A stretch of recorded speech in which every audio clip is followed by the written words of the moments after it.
तर हॅलो मित्रांनो, स्वागत आहे तुमचं माझ्या यूट्यूब चॅनलवर।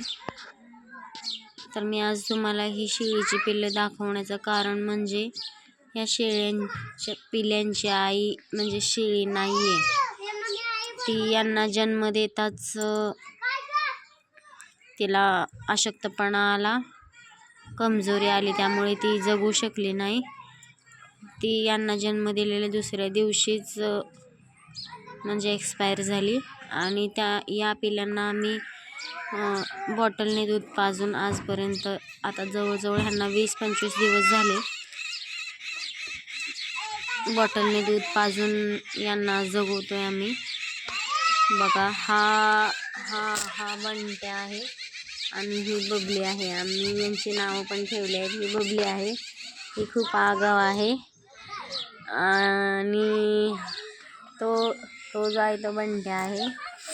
खूप छोटी होती जेव्हा यांचा जन्म झाला, तेव्हा आम्हाला तर असं वाटलेलं की ही जगतील का नाही, पण एक आशा होती शेळी वाचेल म्हणून, पण ती वाचू शकली नाही मित्रांनो। डॉक्टरने सांगितलं की तिची गॅरंटी नाही आहे, ती वाचू शकणार नाही। तरीही आम्ही तिला सलाईन लावलं, दवा गोळ्या चालू ठेवल्या होत्या, पण ती दुसऱ्याच दिवशी मान टाकून दिली, त्यामुळं आमचा नाईलाज झाला। आणि ही पिल्ली बघा आम्ही अशी सांभाळतोय आणि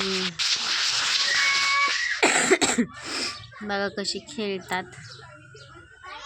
असं वाटत नाही की यांची आई नाही आहे किंवा यांची ही बिन आईची आहेत। यांना मित्रांनो आईची माया जाणवली नाही यांच्या, आणि तिलाही यांची माया लागली नाही, यांनाही तिची माया लागली नाही आहे।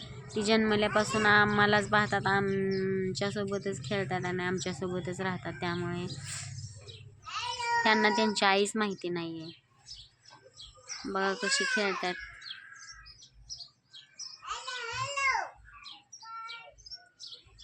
खूप वाईट वाटतं यांच्यासाठी की एवढ्या जन्म दिल्याच यांची आई एक्सपायर झाली।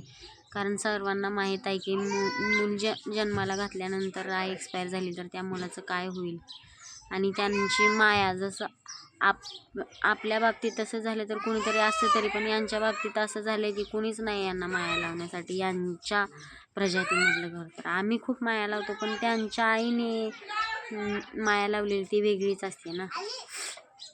ती यांना खायला शिकवते, फिरायला शिकवते, ओरडायला शिकवते, माया लावते, जीव लावते। मित्रांनो खूप वाईट वाटतं यांच्याबद्दल। प्लीज एक लाईक करा आणि माझ्या चॅनलला सबस्क्राईब करा। मी असेच नवीन व्हिडिओ तुमच्यासाठी घेऊन जाईन। प्लीज माझे चॅनल सबस्क्राईब करा, सपोर्ट करा, लाईक करा, शेअर करा, कमेंट करा। तुम्हाला हा व्हिडिओ आवडला तर नक्कीच सांगा कसा वाटला हा व्हिडिओ, आणि या पिल्लांबद्दल नक्कीच तुम्हाला काय वाटते ते सांगा। आणि मी खोटं सांगत नाही मित्रांनो, खरंच सांगते की ही शेळी जिवंत नाही आहे, आम्ही बिना शेळीची ही पिल्ले सांभाळतो। तुम्हाला यांच्याबद्दल काय वाटतं नक्कीच कमेंट करा, कसे आहेत, काय आहेत, आणि जर तुम्हाला आणखीन काय यांच्याबद्दल सुचवायचं असेल तर आम्ही यांच्यासाठी आणखीन काय करू शकतो तर नक्कीच सुचवा। थँक्यू, तुम्ही हा व्हिडिओ बघितल्याबद्दल धन्यवाद।